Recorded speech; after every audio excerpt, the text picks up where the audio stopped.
금요기대에 오신 여러분들을 주님의 이름으로 축복하고 환영합니다. 옛날 속담에 이런 말이 있습니다. 10길 물속은 알아도 한 길 사람 속은 알지 못한다 라는 말이 있는데요, 사람의 마음을 파악하는 것은 결코 쉬운 일이 아닌 것 같습니다.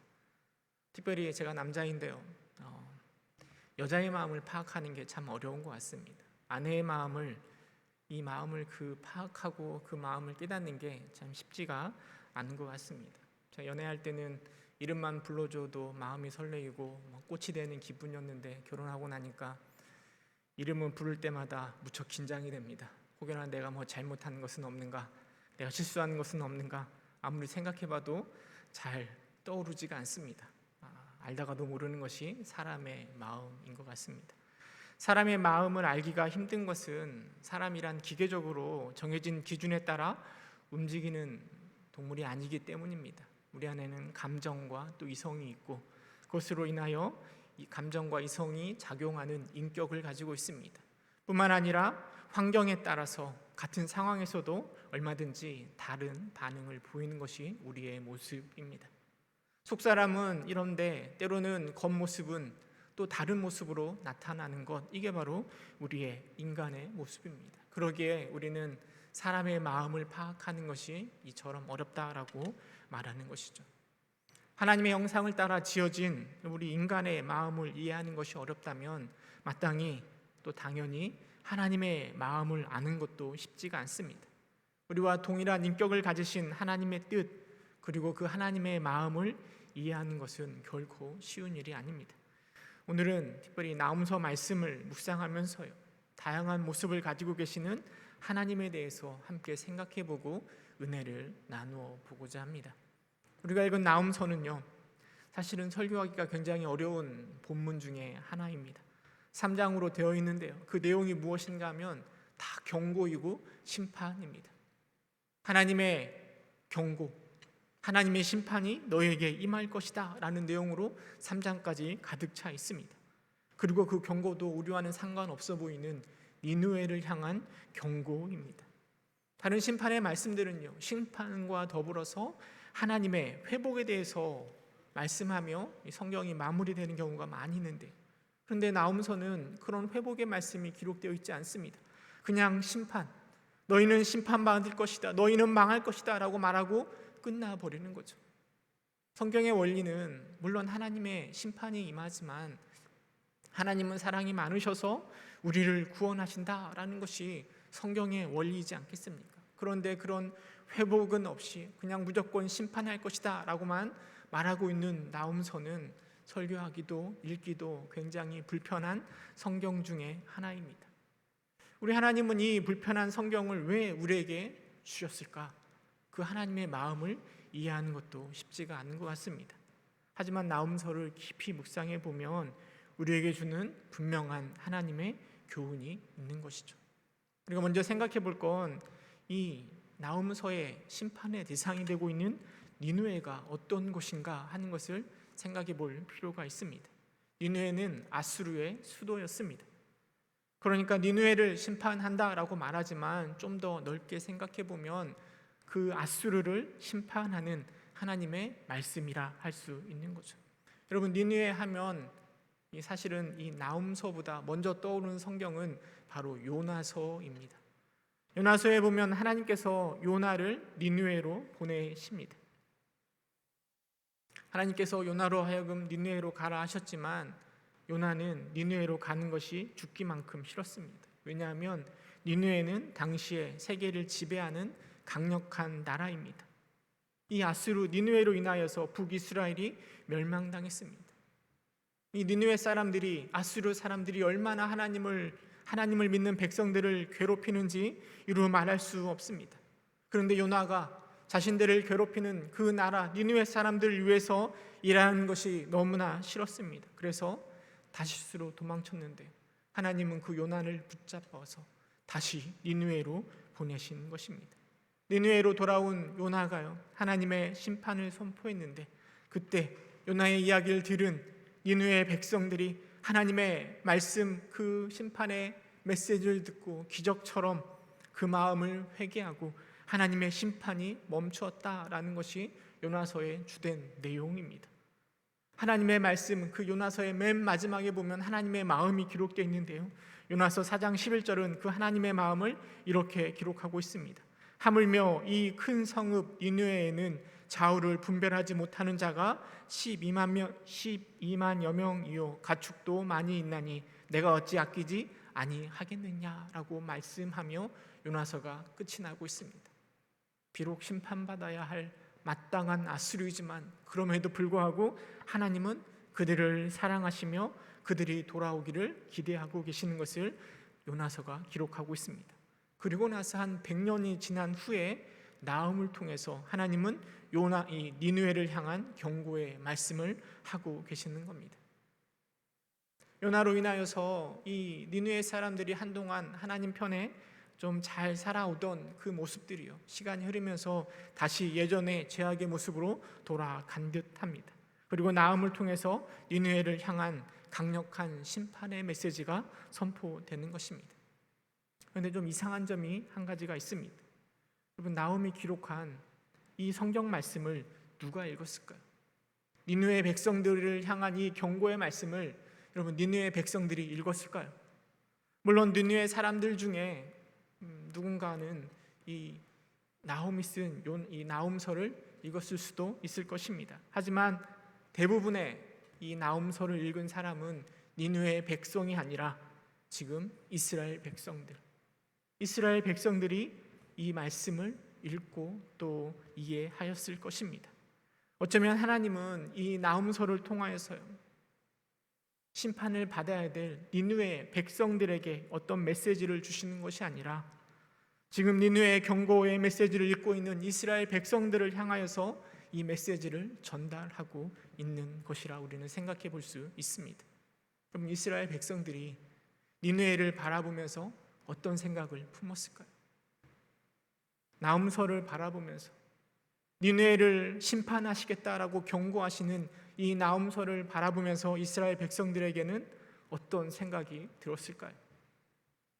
사실 이스라엘 백성들에게 니느웨는 너무나 싫고 미움의 대상이었습니다. 미움의 대상일 뿐만 아니라 너무나 두려운 존재이고 또한 더불어 너무나 부러운 존재였습니다. 이미 아수르에 의해 얼마나 많은 모욕과 수치를 당했는지 모릅니다. 북이스라엘이 멸망당할 때 쓴 이주 정책으로 인해서요, 사마리아 땅은 황폐해집니다. 나중에 지속적으로 이 이주 정책 때문에 사마리아 민족들은, 사마리아 땅에 사는 사람들은 큰 어려움을 당해야만 했습니다. 북이스라엘이 멸망당한 이후에도 히스기야 왕 때, 또 요시야 왕 때 남유다를 계속해서 괴롭히고 조롱하던 나라가 바로 아수르, 니느웨 사람들입니다. 역사가들이 말하는 아수르의 모습은 정말 잔인하고 악독한 국가였다라고 평가하고 있습니다.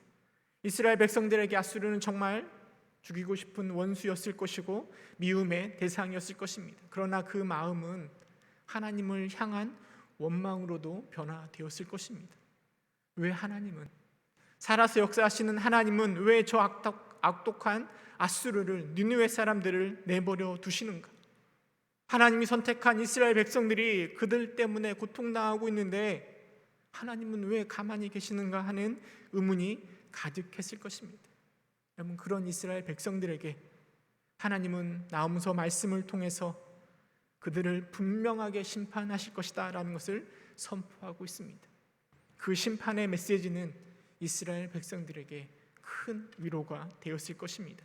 뿐만 아니라 니느웨 백성들, 그 사람들의 멸망을 통해서 하나님은 이스라엘 백성들에게 분명한 경고의 메시지를 전하고 있는 것입니다.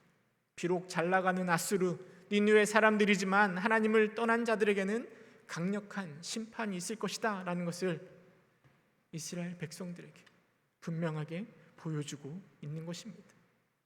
하나님이 선택한 이스라엘 백성들이라 할지라도 그들이 하나님을 떠나게 된다라면, 죄악 가운데 거하게 된다라면 분명하게 심판이 임할 것이다 라는 것을 보여주고 있는 것이죠. 사실 남유다의 마지막 때의 모습은 하나님을 잘 섬기는 백성들의 모습이 아니라 하나님을 떠난 아수르와 닮아 있는 죄악의 모습을 보여주고 있습니다. 하나님을 믿고 따르고 의지하는 것이 아니라 강대국인 아수르를 섬길까 아니면 다른 강대국인 애굽을 섬길까, 이 사이에서 갈등하던 사람이 바로 남유다 사람들입니다. 그들을 향하여 나홈서를 통하여 경고의 메시지를 전하고 있는 것이죠. 위로와 경고라는 메시지 속에서 오늘 본문의 말씀을 함께 묵상하면서 우리 하나님의 마음이 어떠한지를 함께 이해해 보고자 합니다. 나홈은 그 처음 시작하면서요, 하나님의 모습, 하나님의 어떠한지를, 그 성품을 기록하고 있습니다. 먼저는 2절에 이렇게 기록하고 있습니다. 여호와는 질투하시며 보복하시는 하나님이시라. 여호와는 보복하시며 진노하시되 자기를 거스르는 자에게, 여호와는 보복하시며 자기를 대적하는 자에게 진노를 품으시며 라고 이야기하고 있습니다. 우리가 믿는 하나님은 질투하시는 하나님, 보복하시는 하나님이십니다. 사실 의외이죠. 우리가 섬기는 하나님은 그런 하나님이기보다는 사랑의 하나님, 은혜의 하나님이잖아요. 그런데 하지만 성경은 하나님이 죄악이나 또 거짓, 포악한 자들에 대해서 분명하게 보복하시는 분이시라라고 이야기하고 있습니다. 무엇보다 우리 하나님이 가장 싫어하시는 것은 하나님이 아니라 다른 신, 우상을 섬기는 자들을 내버려 두지 않고 보복하시는 하나님이라는 거죠. 특별히 2절 한 구절에만 해도요, 하나님의 성품에 대해서 이야기할 때 보복이라는 단어를 3번이나 반복해서 기록하고 있습니다. 이는 하나님이 반드시 죄에 대해서 보복하시는 하나님이심을 강조하며 말하는 겁니다. 근데 3절에 보면 또 다른 하나님에 대해서 이야기하고 있는데요, 3절 말씀에 보면 하나님이 이렇게 이야기하고 있습니다. 여호와는 노하기를 더디하시며 라고 이야기하고 있습니다. 2절에서는 보복하시는 하나님, 질투하시는 하나님이라고 말했었는데 3절에 와서는 우리가 믿는 하나님은 노하기를 더디하시는 하나님이시라는 거죠. 요나서에 보면 그 하나님에 대해서 더 자세하게 기록하고 있는데요, 요나서 4장 2절 중반쯤에 보면 요나가 이렇게 이야기합니다. 주께서는 은혜로우시며 자비로우시며 노하기를 더디하시며 인애가 크시사 뜻을 돌이켜 재앙을 내리시지 아니하시는 하나님이라고 말하고 있습니다. 2절과 3절에 기록되어 있는 그 하나님의 모습은 너무나 모순된 모습입니다. 질투하시고 보복하시는 하나님을 3절에 와서는 노하기를 더디하시며 재앙을 내리시지 않는 하나님이라고 기록하고 있습니다. 저는 이것이 역설적인 하나님의 모습이라 생각되어집니다. 그래서 설교의 제목을 하나님의 역설이라고 잡았는데요, 여러분, 하나님은 전능하신 하나님이십니다. 그런데 하나님은 인간의 모습으로 이 땅에 오셨습니다. 이게 바로 역설 아니겠습니까? 전능하신 하나님이 인간의 모습으로 오실 이유가 없는 것이죠. 여러분, 하나님은 우리에게 코로나를 허락하셨습니다. 그리고 코로나로 인하여서 우리의 예배가 위협받고 있습니다.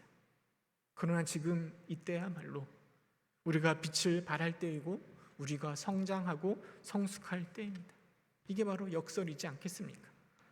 서로 모순되는 말이지만 오히려 그 모순을 통해서 진리에 더 가까워지는 것, 이게 바로 역설 아니겠습니까? 우리 하나님은 질투하시고 보복하시는 하나님이십니다. 그러나 우리 하나님은 노하기를 더디하시는 하나님이십니다. 이 두 진리는 서로 모순되지만 이 모순 속에서 역설적으로 하나님의 진리를 우리에게 보여주고 있는 것입니다. 이 역설적인 하나님의 모습은 우리가 이해하기 힘든 하나님의 마음을, 하나님의 사역을 바라보면서 품게 되는 우리의 의문들에 분명한 해답을 주시는 것입니다. 먼저 아수르에 의해서 이스라엘 백성들이 품은 의문은 분명 이거였을 겁니다. 도대체 우리 하나님은 무엇을 하고 계시는가? 저렇게 악독하고 잔인한 아수르가 니느웨 사람들이 날뛰고 있는데, 세상을 호령하고 있는데, 하나님의 선택된 백성들을 저렇게 괴롭히고 있는데 도대체 하나님은 무엇을 하고 계시는가? 이게 백성들의 의문이었을 것입니다. 혹 우리 하나님이 능력이 부족한 건 아닌가? 저 아수르를 이길 만한 힘이 없는 연약한 하나님이신 건 아닌가?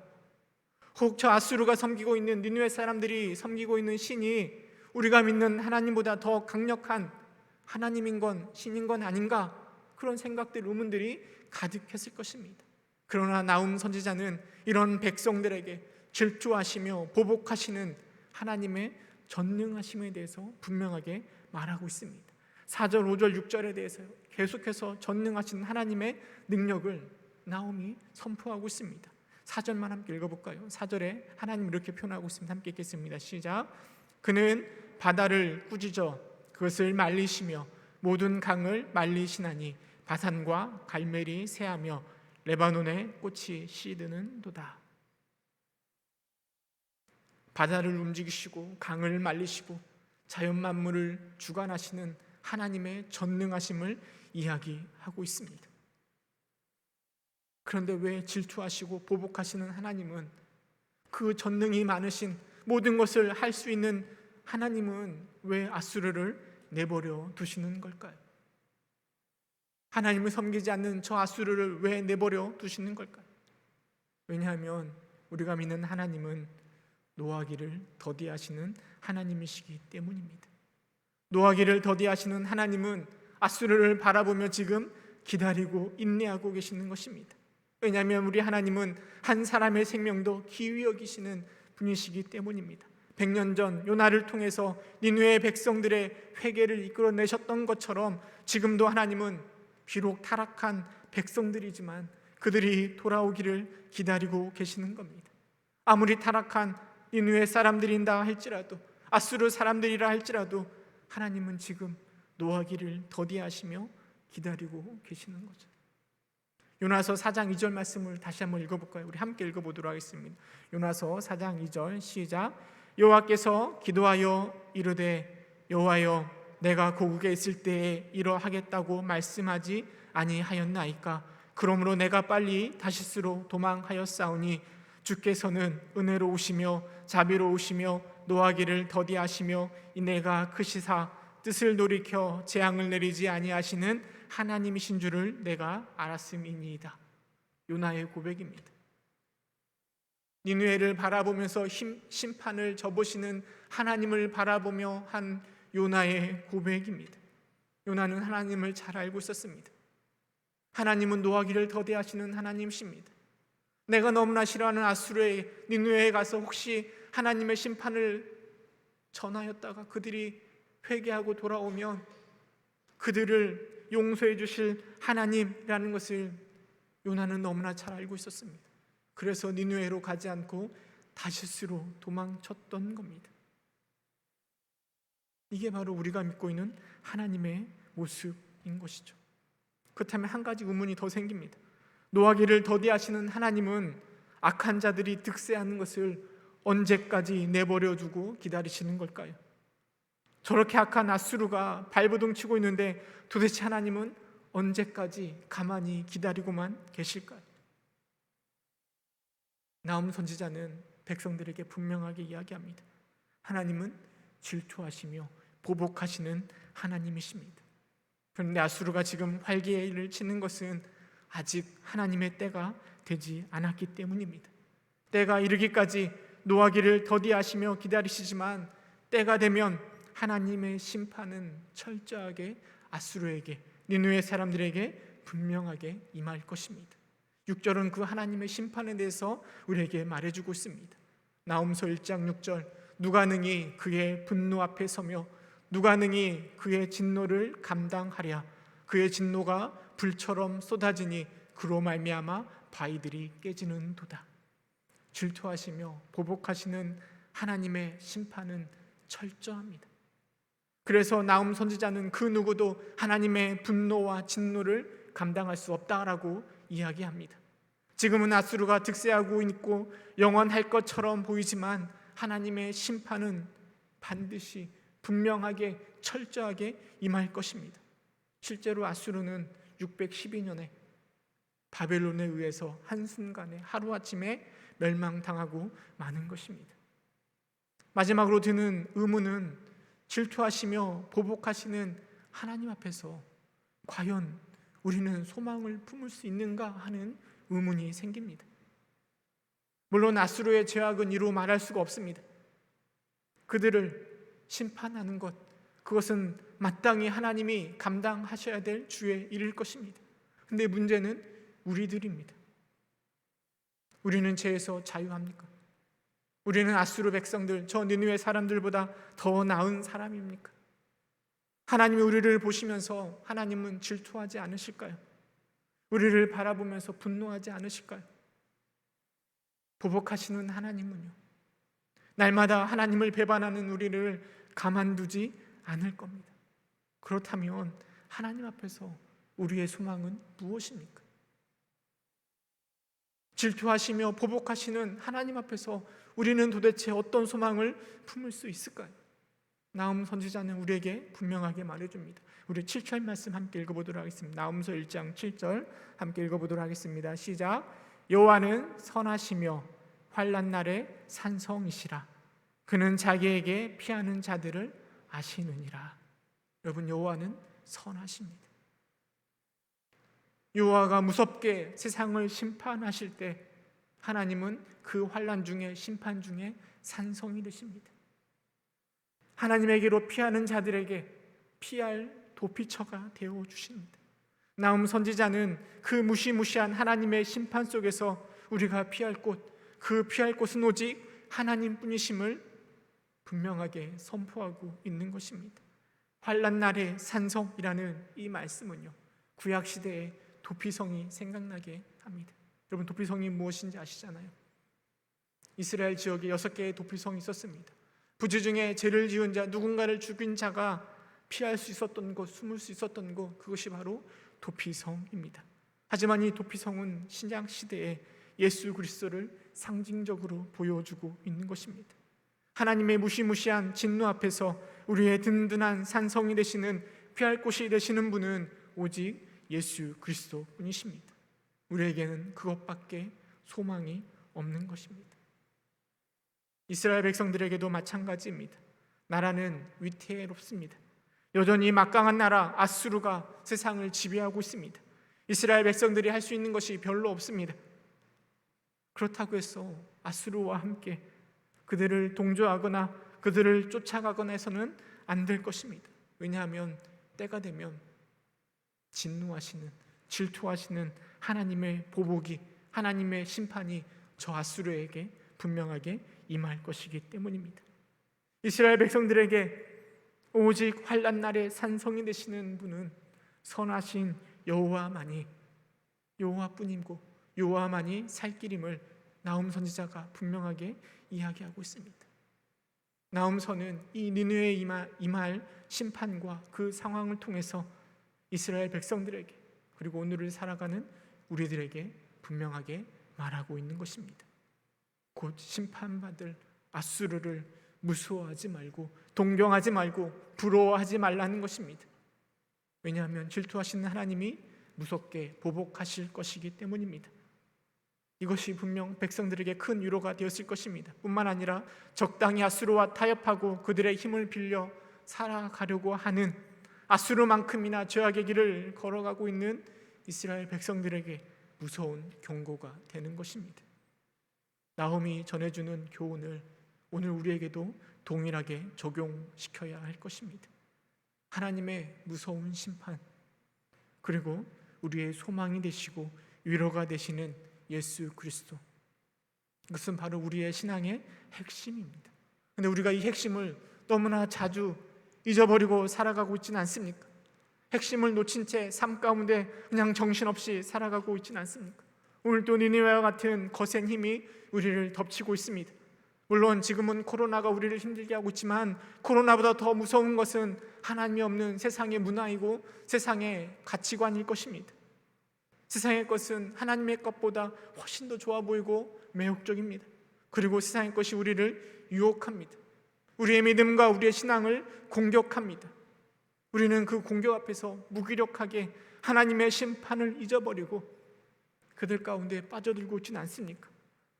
노하기를 더디하시며 돌아오기를 기다리시는 우리 하나님의 마음을 잊어버린 채 세상과 적당히 타협하고 세상에 적당히 물들어가고 있지는 않습니까?